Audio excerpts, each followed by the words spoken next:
صاحب راجل يرد غيبتك، وما تصاحبش عويل يجيب في سيرتك. ما هو طول ما الكلام ببلاش هتسمع صوت اللي ما يسواش. طول ما الكلام ببلاش هتسمع صوت اللي ما يسواش. اصحى الدنيا بالمال بس الآخرة بالأعمال، وإن خفت يا ابن آدم هتعيش وتموت جبان. صاحبي افتكر نفسه جدع لما جاب في سيرتي، وما يعرفش انه هيبقى أجدع لما يرد غيبتي. ويا اللي انت غاوي السمع اسمع مصطفى بكر. ليه يا صاحبي قدامي تفتح في أحلى كلام وتقول، ولما أمشي تعكس في الكلام على طول؟ ما هو طول ما المصلحة مش شغالة هتشوف نسوان مش رجالة.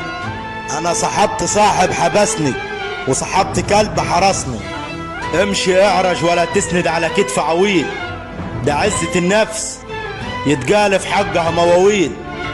الصحبة لو مصالح ما تلزمناش، يا صاحبي شاطئ البحر مالح وما بنمشيش أوباش. الحياة مراحل والبشر أصناف، ومع كل مرحلة بتتغير نفوس وتتبدل وجوه بالآلاف. فلا تتعجب ولا تعتب، فهذا زمن الاختلاف. مصطفى بكر الأسيوطي.